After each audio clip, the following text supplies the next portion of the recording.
Chapitre 109, Plan C. Le coup de feu résonnait encore dans la tête d'Yvon, pas comme un simple écho qui tarde à mourir, mais comme une logique qui venait de se refermer devant lui. Un homme était rentré vivant dans le hangar, armé, nerveux, encore convaincu qu'il pouvait agir. 2 secondes plus tard, il était au sol. Pas de tireur visible. Pas de fuite claire. Pas de panique. Seulement une correction. Comme si le monde venait d'effacer une ligne de code. Le relais tremblait si fort qu'il dut s'appuyer contre le mur pour ne pas tomber. Il répétait que ce n'était pas possible encore et encore, avec la voix d'un homme qui voyait enfin la mécanique de trop près. Yvon, lui, restait calme. Trop calme. Parce qu'il commençait à comprendre le narrateur, et comprendre le narrateur oblige à devenir froid. Très froid. Puis le téléphone du relais s'alluma de nouveau. Même écran noir. Même texte blanc. Aucune application ouverte. Aucune source visible. Plan C activé. Pas d'heure. Pas d'explication. Comme si l'appareil suivait un script écrit depuis des semaines et qu'il attendait seulement le bon moment pour avancer à la ligne suivante. Le relais faillit lâcher le téléphone. Il répétait non, incapable d'accepter ce qu'il voyait. Yvon prit l'appareil, regarda le message, puis sentit quelque chose d'étrange. Il n'y avait pas de menace directe. Aucun tu vas mourir. Aucun ordre visible. Seulement un état. Activé? Comme si Plan C n'était pas une action en cours, mais une mécanique déjà lancée bien avant qu'ils ne comprennent où ils étaient. Puis le téléphone de Yvon vibra. Appel masqué. Il répondit. La voix revint, toujours calme, toujours indétectable, toujours avec cette impression insupportable qu'elle souriait sans jamais sourire. Elle lui dit que le plan C était déjà terminé. Un frisson remonta immédiatement dans le dos d'Yvon. Il demanda ce que cela voulait dire.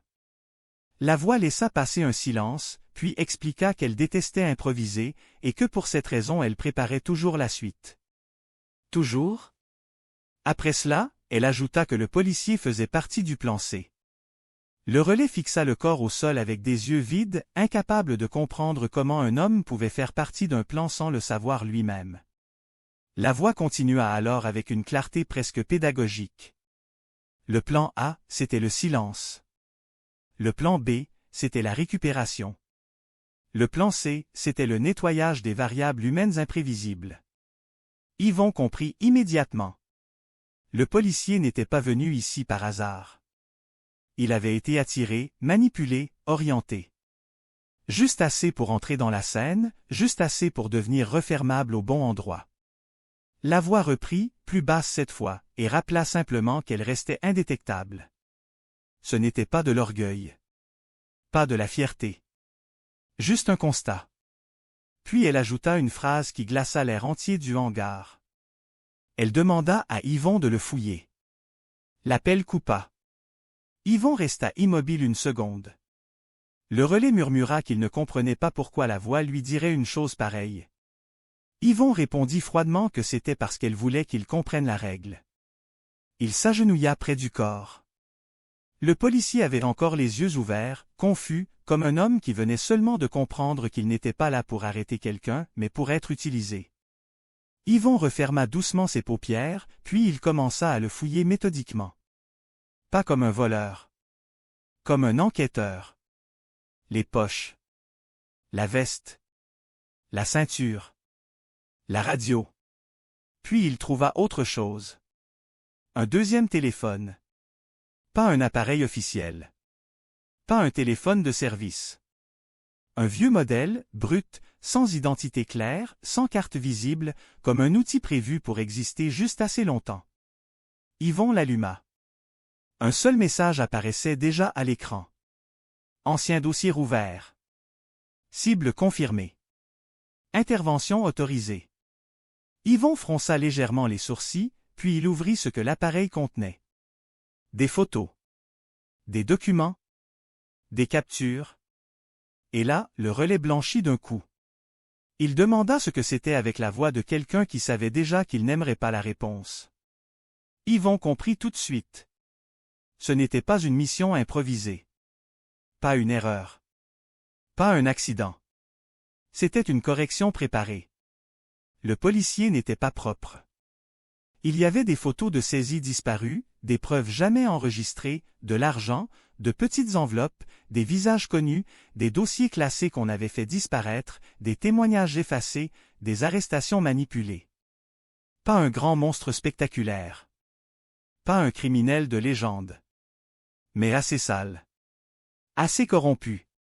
Assez coupable. Assez pour entrer dans les règles du narrateur. Le relais murmura alors que cet homme le méritait peut-être. Yvon ne répondit pas. Parce que c'était exactement là que se trouvait le piège moral du narrateur. Chaque mort portait toujours quelque chose à se reprocher. Toujours? Comme si la voix s'était fabriqué son propre tribunal, sa propre jurisprudence, sa propre illusion de justice. Le narrateur n'avait pas fait tomber un innocent. Il avait éliminé une variable corrompue. Et il avait utilisé cette élimination comme un outil logistique. Plan C. Propre. Justifié. Indétectable. Yvon se releva lentement. Il regarda le hangar, puis le corps, puis le relais, puis Poutine, comme s'il vérifiait encore une fois les positions de chaque pièce dans le chapitre. Puis il murmura qu'il ne tuait jamais au hasard. Le relais hocha la tête, tremblant encore, incapable de trouver autre chose à dire. Yvon ajouta alors la phrase la plus exacte. Il tue utile. Et c'était pire. Parce qu'un tueur fou finit par laisser des gestes absurdes, des dérapages, des incohérences. Un tueur logique, lui, transforme même ses morts en outils, et c'est presque impossible à prévoir tant que la structure reste invisible. Le vent souffla dans le hangar. Poutine grogna bas.